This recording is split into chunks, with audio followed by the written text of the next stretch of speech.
Hai guys, welcome back to my YouTube channel. Di video kali ini, seperti judulnya, mungkin vibes-nya bakalan beda karena biasanya kan aku cerita yang seru-seru gitu ya gitu. Tapi hari ini aku mau sharing pengalaman burukku ketika aku kuliah di UTM.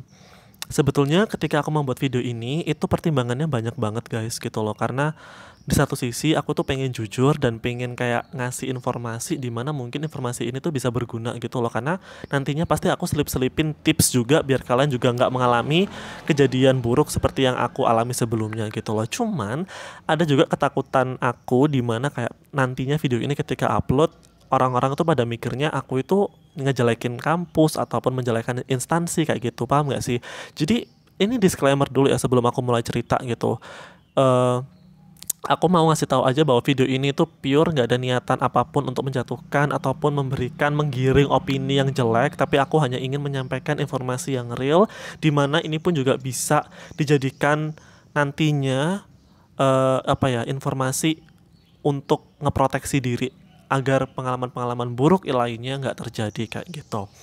Intinya, aku akan cerita tentang pengalaman aku ketika aku kehilangan laptop di kosan, dimana kosan aku itu dibobol sama maling guys, dimana kayak 7 kamar itu dibobol semua. Itu real dan itu pernah aku alami karena aku yang ngelihat ataupun aku orang pertama yang notice kalau emang kosan aku itu dibobol.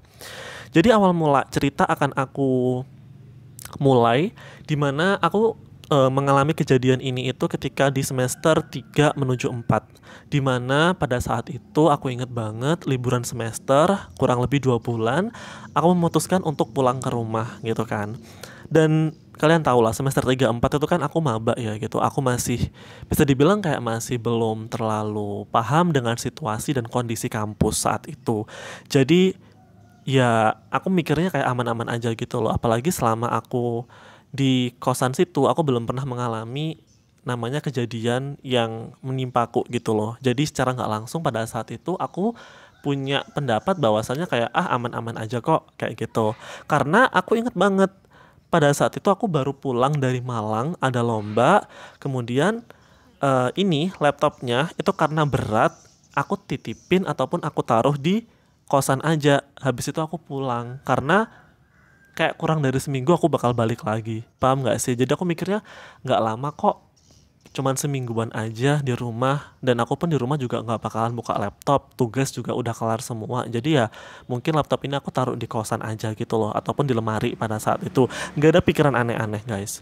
Dan ini aku cerita konsep kosannya ya. Kosku itu guys adalah kos dimana nggak ada bapak ataupun ibu kos yang tinggal serumah gitu loh sama kita. Jadi ibaratnya kos ini itu kayak ini dikelola sama anak-anak kosan sendiri, dan kita bayarnya tuh ya kita bayar ke ownernya tuh lewat transfer, dan orangnya pun juga periodik datang ke situ untuk mengunjungi. Jadi salah satu minusnya kosku pada saat itu adalah karena nggak ada penjaganya, ownernya juga nggak tinggal di situ, so that's why ketika kita pulang semua ataupun pulang kampung semua, ya kos itu sepi gitu loh. Nah itu adalah salah satu ini ya informasi ataupun tips kalau kalian milih kosan, usahakan kalian itu ada bapak ibu kosnya gitu loh, jangan sampai nggak ada. Karena ini bukan perkara apa-apa, cuman aku lebih merasa itu lebih baik ketika kamu itu bisa dapat proteksi gitu loh dari bapak ibu kosnya, ataupun ada apa-apa nanti kalian itu nggak bingung kayak aku dulu.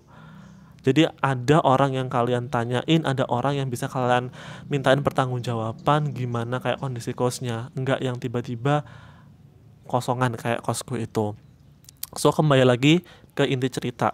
Jadi setelah aku pulang dari rumah dan juga teman-teman aku pulang semua ke rumah, aku nggak ada pikiran aneh-aneh guys. Aku nggak ada pikiran jelek. Aku juga kayak ya udahlah, pokoknya nyantai-nyantai aja. Dan sebelum aku balik, aku tuh dapat informasi bahwa ada satu teman aku yang masih stay di kosan karena dia itu panitia ospek. Jadi mau nggak mau dia kayak stay di kosan karena mereka harus ngekonsep ataupun bukan mereka ya, tapi satu orang. Dia itu harus ngekonsep ataupun jadi panitia untuk ospek gitu. Jadi aku ngerasa kayak tambah ngerasa aman, kayak ya udahlah berarti kosku ini malah aman gitu loh, karena ada orang yang jaga ataupun temen aku stay di sana gitu loh. Jadi pikiran aneh-aneh itu nggak ada. Sampai akhirnya pada saat aku balik, dan itu pun aku dianterin sama temenku, aku tuh belum notice kalau pintunya jebol, tapi emang pintunya terbuka, kemudian aku kayak membuka pintunya pelan-pelan, aku masuk, dan yang aku lihat pertama kali adalah semua lampu di kosan itu nyala, padahal itu jam 2 siang, kayak bener-bener terang, nggak mendung sama sekali, bener-bener panas, dan jam 2 siang itu semua lampu nyala guys. Aku mikirnya oh berarti mungkin teman-teman di kosan gitu loh udah pada balik, jadi aku mikirnya ya mungkin wajar gitu loh kalau lampunya udah nyala. Dan ketika aku masuk ke kamar nomor satu sama kamar 2, ini tuh udah berantakan banget. Berantakan, lemarinya udah acak-acakan. Pokoknya semua udah terbuka. Jendela dan juga si pintunya udah terbuka semua. Di situ aku langsung ngerasa aneh, kayak loh, kok kacau gitu kan? Kok semuanya serba berantakan? Akhirnya aku langsung lari ke kamarku dan di situ aku langsung tek gitu. Aku langsung notice bahwasannya kayak kosku ini habis didatengin maling gitu loh. Dan aku langsung pikiranku itu laptop hilang. Nggak tahu kenapa aku udah langsung feeling laptop hilang gitu. Dan ketika aku mau buka kamar, ternyata kamarku tuh masih kekunci guys. Cuman jendelanya tuh terbuka, bener-bener terbuka lebar. Dan ketika aku cek semua berantakan, lemariku itu berantakan, keranjang baju itu semuanya udah kelempar semua. Dan aku langsung buka lemari, di mana lemari itu tempat aku nyimpan laptop dan itu udah nggak ada.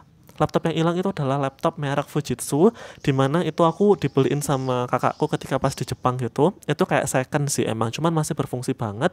Dan yang bikin aku nyesek adalah laptop itu tugasku di situ semua. Paham nggak sih? Maba tuh kan tugasnya lagi banyak-banyaknya ya.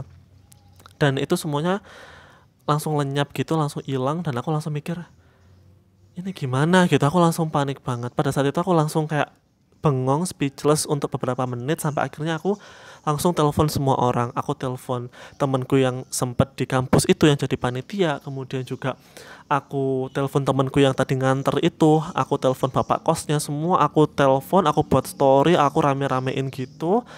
Dan teman-temanku tuh akhirnya datang. Dan pada saat itu bapak kosnya juga nggak datang karena emang ya gimana ya wis nggak ada gitu loh, emang nggak ada, dan orangnya pun juga nggak bisa bertindak apa-apa gitu kan. Dan aku langsung bilang ke temenku ini apa solusinya gitu kan, dan solusi satu-satunya adalah aku harus ke kantor polisi untuk buat laporan. Jadi ketika aku telepon temenku langsung datang, aku langsung diantar ke kantor polisi untuk ngelaporin kejadian ini guys. Jadi aku kayak dimintai keterangan, aku dimintai kayak bukti, aku ditanya-tanyain gitu, sampai akhirnya polisi itu juga datang untuk apa istilahnya kayak visit gitu ya, kayak dicek gitu loh, kayak apa aja mungkin ketemu barang bukti ataupun apa gitu. Di situ aku mulai hopeless gitu loh, udah kayak ya apa ya gitu. Dan itu pun juga sempat ada perang dingin ya, ataupun kayak aku ada hubungan gak enak gitu sama temenku yang sempet stay di kosan tapi dia ke kampus karena urusan ospek, karena menurutku kayak dia lalai gitu loh. Paham gak sih? Dia juga minta maaf banget ke aku karena dia kan orang yang terakhir gitu loh, takutnya dia tuh tak salah-salahin. Paham gak sih? Cuman aku juga gak bisa nyalahin dia gitu loh. Namanya apes kan kita gak tahu ya gitu. Dan aku pun akhirnya bermain spekulasi, aku pun bermain opini gitu, bahwasanya kayaknya kosku ini udah di titik gitu loh, udah dilihat ataupun dipantau sama orang, karena nggak ada penghuninya, nggak ada penjaganya, dan juga temanku satu ini mungkin di titik gitu loh, kayak dipantau kapan keluarnya ataupun kapan jam kosongnya kosku ini gitu loh. Dan itu udah kayak kepantau gitu loh karena rapih banget. Dan ketika aku cross check lagi kayak kehilangannya apa aja sih gitu, temen-temenku itu ternyata gak ada yang kehilangan yang barang berharga banget gitu loh guys. Mungkin kayak cuman casan ataupun kayak tas kayak gitu-gitu, intinya nggak yang barang elektronik yang emang yang berharga banget gitu loh. Jadi cuman aku aja gitu loh. Di sini yang ngebuat aku makin nyesek adalah kayak ya ampun, ya aku bukannya mendoakan temen aku juga senasib sama aku ya gitu, cuman kayak ya ampun, aku balik kos mau semester 4 gitu kan, udah mau awal semester laptop nggak ada. Aku tuh juga takut banget ngomong sama orang rumah gitu kan, karena ya gimana gitu loh, kondisi keekonomian pada saat itu juga nggak bagus gitu loh. Tiba-tiba aku minta laptop baru kan juga nggak semudah itu kan. Makanya aku langsung kayak bilang ke teman-temanku sih, aku minta waktu gitu loh, sampai kurang lebih ya aku butuh waktu beberapa jam gitu, sampai aku akhirnya ya ngomong sama orang tua gitu kan. Tapi ya jujur itu kayak aku masih inget banget guys, kayak bener-bener aku kayak bengong, speechless gitu mau gimana. Dan laporan polisi pun ya nggak berhasil gitu loh, katanya juga barangnya udah nggak bisa kelacak dan alah wis kayak gitulah guys, kalian tau lah ya kayak gitu. Intinya nggak works, usaha yang aku cari pun share di story juga nggak works. Pokoknya laptop itu udah nggak bisa dikendalikan ataupun nggak bisa ditemukan kayak gitu. Jadi ya wes gitu lah, aku nggak ada kesempatan untuk dapetin laptop itu kembali. Ya aku mikirnya tuh kayak mau nggak mau aku harus jujurkan sama orang rumah gitu, karena ya mau nggak mau ya, kalau orang rumah nggak tahu takutnya nanti ditanyain juga kan, aku ya bingung kan jawabnya, jadi aku harus jujur aja. Jadi intinya guys, mungkin ini langsung masuk ke inti ceritanya aja ya. Bukan inti cerita sih, tapi kayak lebih ke tips yang akan aku sampaikan di video ini. Bahwasanya buat kalian yang emang nanti mau kuliah di Madura, mau kos di Madura, ya saran aku pertama adalah cari kos yang emang kalian itu gabung gitu loh rumahnya sama penjaganya ataupun ownernya, ibu bapak kosnya gitu loh. Jadi ada apa-apa tuh kalian bisa koordinasinya cepet, gak kayak aku dulu. Itu yang pertama. Yang kedua, jangan pernah tinggalkan barang-barang berharga di kosan. Kayak semisal laptop, HP. Kalau kalian punya kamera kayak mungkin, itu kalau emang kalian ngerasa kosmu itu nggak ada orang, tipe-tipe kos yang emang keluar masuk orang itu juga intensif, better menurut aku buat kalian bawa aja barang-barangnya. Semenjak aku kejadian itu ataupun semenjak laptopku hilang guys, aku nggak pernah sekalipun ninggal laptopku. Kayak aku mau nongki, mau ke warung, mau makan, mau ke kampus, mau kegiatan apapun itu tak bawa, selalu aku bawa ransel. Dikatain orang lah gak kuliah kan kamu, lo ngapain bawa kayak gini gitu. Ya udah gitu loh, bodo amat, orang nggak pernah ataupun nggak merasakan rasa kehilangan yang aku rasakan gitu loh. Jadi aku wis better nge-prepare ataupun ngedefense, ngeproteksi diriku sendiri gitu loh sebelum nanti kejadian itu terulang. Nah, itu bisa jadi salah satu masukanku buat teman-teman yang emang kuliah di Madura. Kayak please bawa barang-barang kalian, inget dijaga, dan juga apa ya, intinya jangan lalai gitu loh. Karena salah satu alasan kejadian ini muncul adalah ya juga karena aku lalai gitu loh, kayak ninggal barang di kosan dengan keadaan gak ada orang, ya itu kesalahan aku sendiri gitu kan. So buat kalian nanti yang emang apa namanya stay ataupun kuliah di Madura, ceritaku ini tuh kesannya jangan sampai dianggap aku menakut-nakuti ya guys gitu. Jangan dianggap aku ngerasa kayak oh berarti kuliah di Madura tuh nggak aman kayak gitu. Ya jangan langsung dilabelin kayak gitu gitu loh. Cuman eh, kejadian ataupun kejahatan itu kan sebetulnya bisa aja terjadi di mana-mana kan, nggak cuma di UTM, di kampus manapun, di daerah manapun. Kalau emang kita lalai, emang ada kesempatan buat maling nyolong, ya pasti kita bakalan apes gitu loh. So that's why yang perlu dihalak dari ceritaku ini adalah sebagai mahasiswa ataupun sebagai orang yang emang kalian itu nantinya bakalan ini ya, pergi jauh ataupun stay di luar rumah, proteksi diri kalian, lebih hati-hati, dan juga kayak diinget barang-barangnya, jangan sampai lalai kayak gitu. Dan menurutku juga cerita ini menurutku agak risky sih sekali lagi gitu. Semoga teman-teman juga nggak salah tangkap, dan if you have any question kalian coba tanya-tanya aja, dijawab, aku bakalan jujur. Dan kejadian ini pun juga sebetulnya ya aku udah berusaha untuk melupakan sih, karena kan aku udah punya laptop baru ya gitu. Jadi so aku nggak ada masalah. Semoga ya kejadian ini nggak pernah menimpa kalian. So guys, that's all my video and have a nice day.